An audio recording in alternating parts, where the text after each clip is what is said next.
It was the year 1996. I was batting in the nets. And from far away, I could see my uncle coming walking towards my coach. He comes to my coach. He speaks to the coach. And I'm thinking, why is my uncle come to my school today? Then my coach calls out my name. He says, Sid, pack up, go home. And I did not know why my coach said that. I went and packed up and I started walking towards my uncle. Now that's how I grip you into stories. You want to know what happens next, right? I will tell you what will happen next.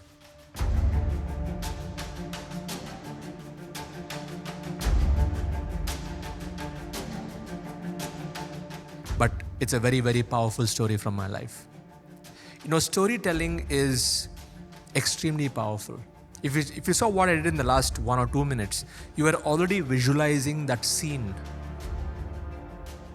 And as a coach, as an entrepreneur, if you can tell powerful stories from your own life, you will not only be able to attract more people towards you, but you will be able to connect with people on a very, very deep level, especially if it is your own story and your own personal story. And in this video, I'm going to break down all the elements of storytelling, because you can share stories in multiple formats. You can share stories in emails. You can share stories through videos like this. You can share stories just in a 1-minute reel. And all these stories have a meaning because it is coming from your own personal experience. So what I want to do is I'll continue that story, whatever I started. And then I will tell you how to apply some of the principles so that you can tell powerful stories yourself. I'll decode the storytelling template after I've told the story.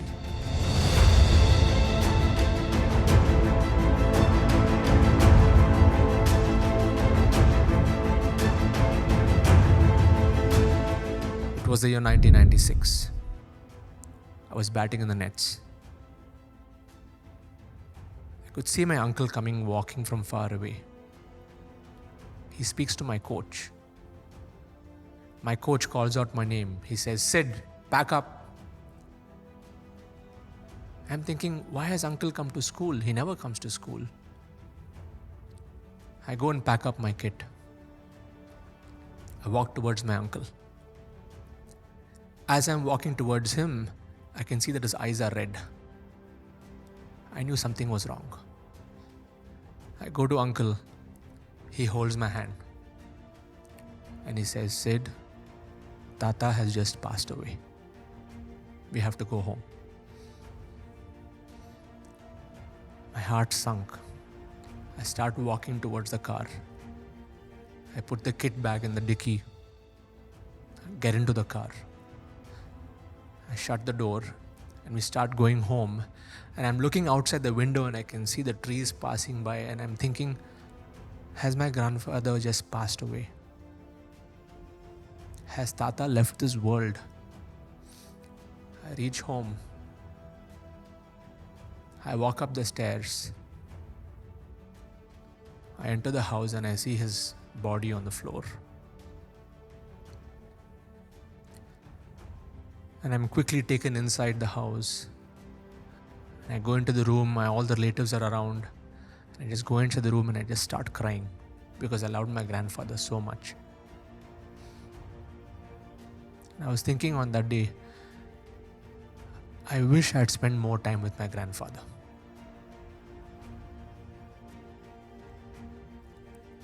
And I recollected all those moments that I had with him when I was a child. When I was 8 years old, I came back home and I remember Tata was sitting in the hall. I went and asked him, Tata, why should I go to school? My grandfather was only a 5th pass. And he told me, he said, never let schooling interfere with your education. Whether you're inside school or outside school, keep learning. I was remembering those lines after he had passed away. But I never really understood what he meant by that. Because 5 years after he passed away, I did my sound engineering. I flunked my 12th and I did my sound engineering. I continued my learning journey. Only at that point I realized my grandfather's message. When he said, whether you're inside school or outside school, keep learning. Never let schooling interfere with your education. So the biggest lesson or the moral of the story of my journey is that there are some people from your life who might have left the deepest of impressions in you with their message. And it's only after many years we realize that message. And if you're able to just pick up that message and live that message, we can become successful. That's my story of my connection with my grandfather. Now, if I had told you this same story without a story, in the sense, if I told you never let schooling interfere with your education, be a lifelong learner, if I just given you some gyan like this, would you have understood the depth of this message? Let me tell you another story. I went for this training program internationally. And there were 56 people from all different countries of the world. And there was a very strict policy that we had in that program that we could never come late into the room. It was a 5-day program. Day 1 happened, day 2 happened, we were having a lot of fun. Day 3, familiarity got better with the fellow participants and the trainer. And on day 3, on the lunch break, we were supposed to come back at a particular time. But we got a little bit delayed because they had given an assignment which I had to complete. So I completed that assignment, I went to the washroom, finished my lunch, everything else, and I walked in exactly 2 minutes late. Everybody were already in the room and the main trainer was on the stage. And it was not just me, it was 3 of us. And as we were entering the room, we thought, okay, fine, it's day number 3, anything goes, and we enter. And the trainer said, stop. And then the trainer asked, what's the time? I said, it's only 2 minutes late. We are here. We were just doing the assignment outside. I was giving an excuse. He asked, what's the time? I told him the time. And then he asked this question. In which other area in your life are you demonstrating this behavior? Where you're taking things for granted? And boom, it's like a knife going into my heart. He asked that question again. In which other area in your life are you demonstrating this behavior of taking other people's words for granted? And he said, when we started this event, we had a code of honor that you have to be here before time. Not even on time. On time is late. Before time is when you need to be. In which other area in your life, again he asked, are you breaking your codes? And from that day, I realized that whatever I say, I need to keep up my word.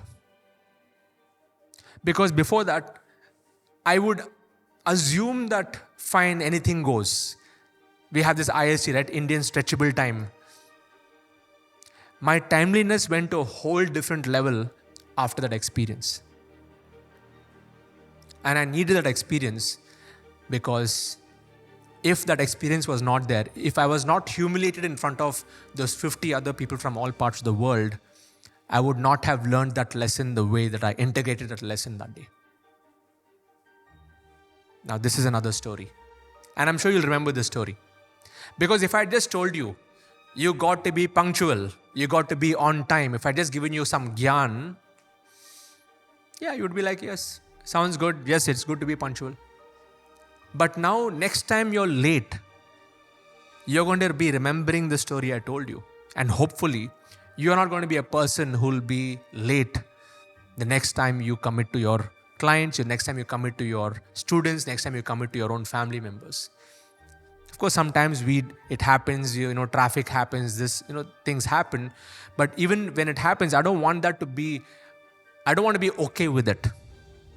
I want to own my responsibility. I want to own in case I have not followed or kept up my word. Now, that is an example of how a story can drive a powerful message like this. And if you've seen my previous videos, I've shared so many stories. Stories on how I lost my job when my wife was pregnant. We only had 500 rupees in our bank account.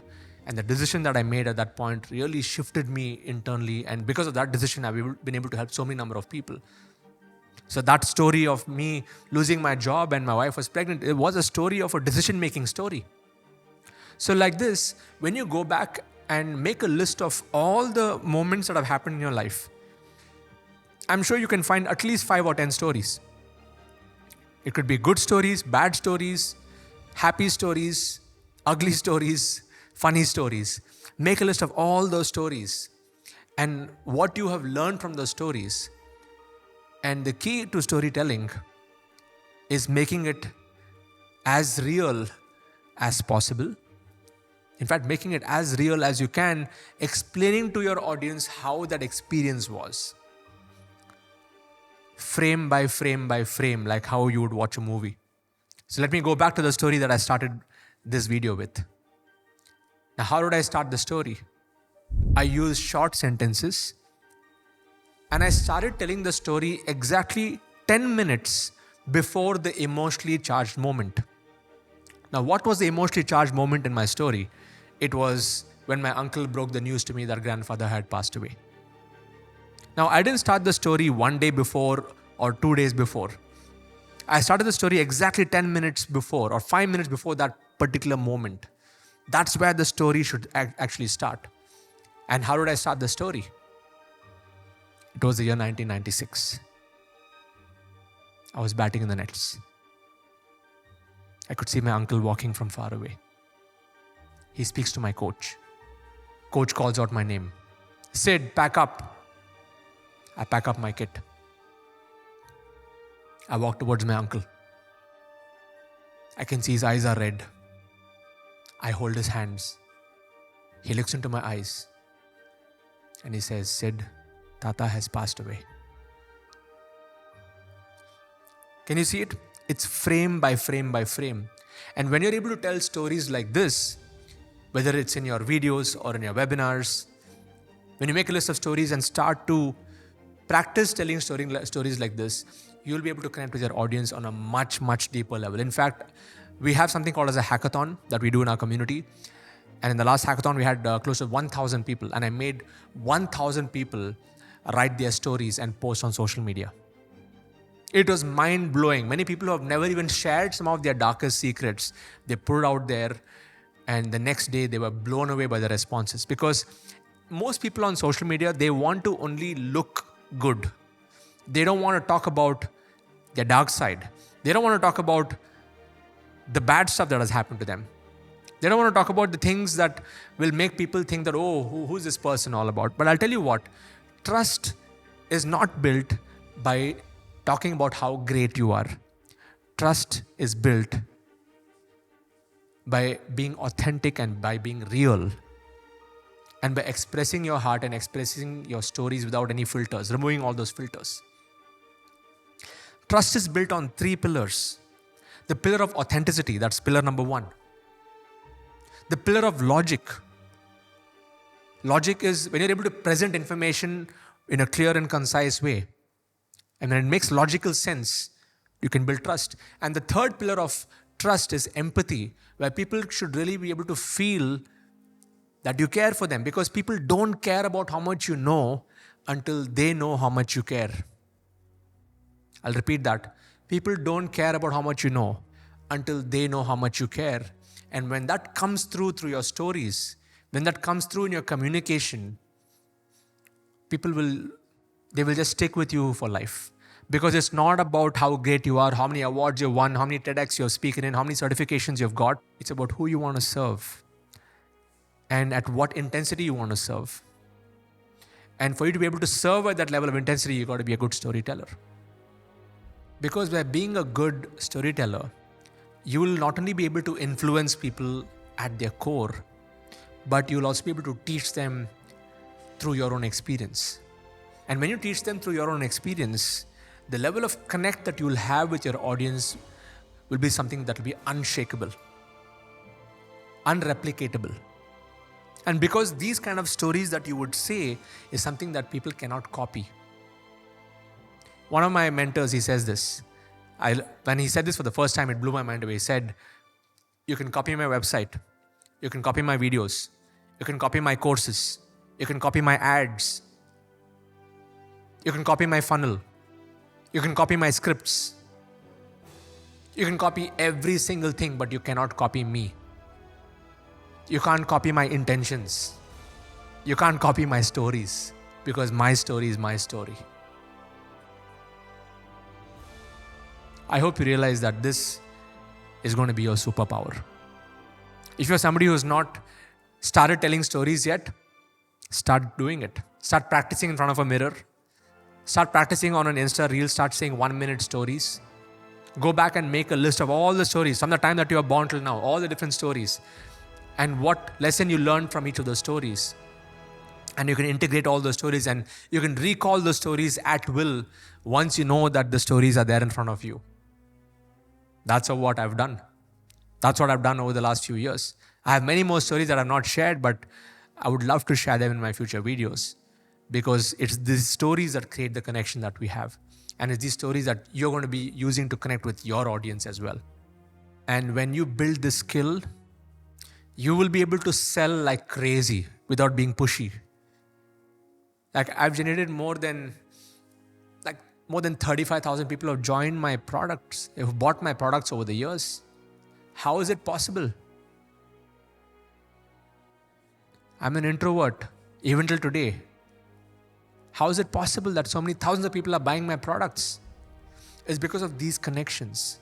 In the next video, I'm going to teach you the formula on how to attract people into your products and get them to buy your products without being pushy, without being hypey, without being sleazy. And that's what we have seen in most people who do all the gimmick-based sales over the years. For me, selling equals service. For me, selling is about helping my students get the result. For me, selling equals helping them win at a very core level. And once you're able to operate at that level, the kind of pace at which your business will grow will be unimaginable. And I'll tell you, many business owners, even with 20, 30 years experience, they have not tapped into this power. They have not tapped into this dimension of sales. They are still playing the scarcity game and outbeat my competitor mindset game, or the pricing game, or they're just playing the typical game of my product is better than your product kind of a thing. But you know what? People are smart enough and people don't care. What people really care about is your story. What they care about is what you stand for. And they care about your intentions. If you found this video useful, please subscribe to this. And if you have not seen my previous episodes, please start from episode 1 and come all the way till this one, because everything builds up to this point. If you've just started watching this video as your first video, I want you to complete all the episodes before this, because this is going to lead to the next, which is how to become a master at sales, where you become a magnet to whatever you want to sell. Subscribe to this channel. I'll see you in the next video. And most importantly, share in the comments what were your biggest takeaways from this particular episode. I'll see you in the next one.